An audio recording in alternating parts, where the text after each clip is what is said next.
ఎన్నికల ముందు అభ్యర్థుల ప్రచార హోరు పార్టీలలో చేరికల జోరు కనిపిస్తుంది.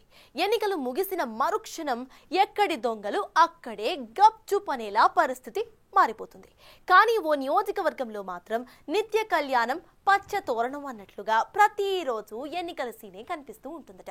అయితే బీఆర్ఎస్ కాంగ్రెస్ పార్టీలు పోటాపోటీగా నాయకులను కార్యకర్తలను తమ పార్టీలలో చేర్చుకుంటూ పొలిటికల్ హీట్ ను పెంచేస్తూ ఉండటం చర్చల్లో నలుగుతుంది. లోకల్ బాడీ ఎలక్షన్స్ లో సత్తా చాటుకోవడానికి అక్కడ రెండు పార్టీ నేతలు పొలిటికల్ హీట్ ను పెంచుతున్నారట. ఇంతకీ అసలు ఆ సెగ్మెంట్ ఏదంటారా? Let's watch.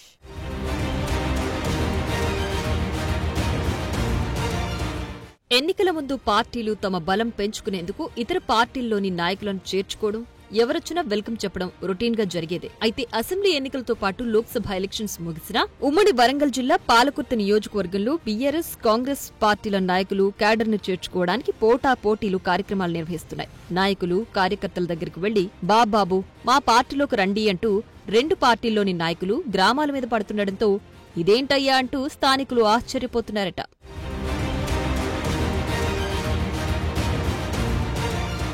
మాజీ మంత్రి ఎర్రబెల్లి దయాకర్రావు, కాంగ్రెస్ నాయకురాలు ఝాన్సీరెడ్డి మధ్య ఆధిపత్య పోరులో ఎవ్వరూ తగ్గట్లేదు. పాలకుర్తి నియోజకవర్గంలో నాదంటే నాదే పైచేయి అని నిరూపించుకునే ప్రయత్నం చేస్తున్నారు. సార్వత్రిక ఎన్నికలు ముగిసినా స్థానిక సంస్థల ఎన్నికలను దృష్టిలో పెట్టుకుని నియోజకవర్గంలో పట్టు కోసం ఎవరికి వారు వలసలను ప్రోత్సహిస్తూ పొలిటికల్ హీట్ పెంచేస్తున్నారు. తమ పార్టీల్లోకి ఎవరు వస్తానన్నా వెల్కమ్ చెప్పేస్తున్నారు. కొద్ది రోజుల క్రితం ఝాన్సీరెడ్డికి కీలక అనుచరునిగా ఉన్న ఎస్ఆర్ ఫౌండేషన్ అధినేత పరుపాటి శ్రీనివాసరెడ్డిని మాజీ ముఖ్యమంత్రి కేసీఆర్ సమక్షంలో ఎర్రబెల్లి తమ పార్టీలో చేర్పించి కాస్త పైచేయి సాధించాడు.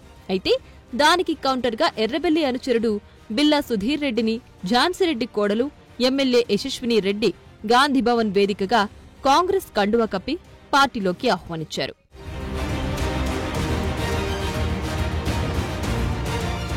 ఇలా ఒకరికొకరు తగ్గేదేలే అంటూ వలసల పర్వానికి తెరలేపితే బీఆర్ఎస్ లో చేరిన శ్రీనివాసరెడ్డి ఇంకాస్త దూకుడు పెంచారు. రాయపర్తి నియోజకవర్గంలోని తండాలలో తిరుగుతూ 15 రోజుల్లోనే 1200 మందికి పైగా గ్రామీణ స్థాయి కార్యకర్తలను బీఆర్ఎస్ లో చేర్చారు. స్వచ్ఛంద సేవా కార్యక్రమాలతో ప్రజలకు దగ్గరైన శ్రీనివాసరెడ్డి ఝాన్సీరెడ్డికి కంట్లో నలుసులా మారారని చర్చ జరుగుతోంది.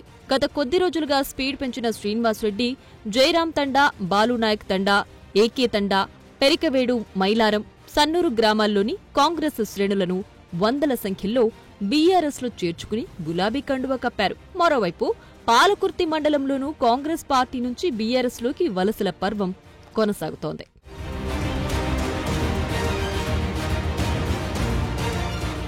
స్థానిక ఎమ్మెల్యే యశస్విని రెడ్డి ఎన్నికల ముందు ఇచ్చిన హామీలు ఏ ఒక్కటి కూడా అమలు చెయ్యట్లేదని, ఆ అసంతృప్తితో కాంగ్రెస్ నుంచి ప్రతిపక్ష పార్టీలోకి వలసలు పెరగడానికి కారణమన్న చర్చ నియోజకవర్గంలో జరుగుతోంది. మరోవైపు మార్పు కోసం ఓటు వేస్తే కనీసం తమను ఝాన్సీరెడ్డి పట్టించుకోవట్లేదని, ఇచ్చిన హామీల అమలు పక్కన పెడితే కష్టాల్లో ఉన్న కార్యకర్తలను పరామర్శించి భరోసా ఇచ్చేందుకు సైతం తమ నాయకురాలు రావట్లేదని పాలకుర్తి నియోజకవర్గ కాంగ్రెస్ శ్రేణులు అసహనం వ్యక్తం చేస్తున్నాయట.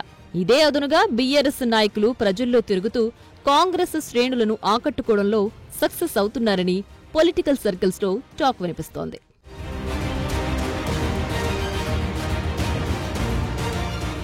కొద్ది రోజుల నుంచి మాజీ మంత్రి ఎర్రబెల్లి సైతం నియోజకవర్గంలో తిరుగుతూ స్థానిక సంస్థల ఎన్నికలకు బీఆర్ఎస్ క్యాడర్ ని సంసిద్ధం చేస్తున్నారు. పాలకుర్తి నియోజకవర్గంలో 6 జెడ్పీటీసీలు, 6 మండల ప్రజా పరిషత్తులను గులాబీ పార్టీ క్లీన్ స్వీప్ చేయబోతోందని ప్రచారం చేస్తూ క్యాడర్లో ఉత్సాహాన్ని నింపుతున్నారు. అదలా ఉంటే క్షేత్రస్థాయిలో ఝాన్సీరెడ్డి, ఎమ్మెల్యే యశస్విని రెడ్డి తీరుతో విసుగు చెందిన క్యాడర్ సైతం ఎర్రబెల్లి వైపే మొగ్గు చూపుతోందని కాంగ్రెస్ శ్రేణులు ఆందోళన వ్యక్తం చేస్తున్నాయి. ఆ క్రమంలో హస్తం నీడ నుంచి బయటకొచ్చి పలువురు కారెక్కేస్తున్నారని, పరిస్థితి చక్కదిద్ది ఆ వలసలకు చెక్ పెట్టకపోతే స్థానిక సంస్థల ఎన్నికల్లో పాలకుర్తి నియోజకవర్గంలో హస్తం పార్టీకి మొండి చేయి తప్పదనే చర్చ జరుగుతోంది.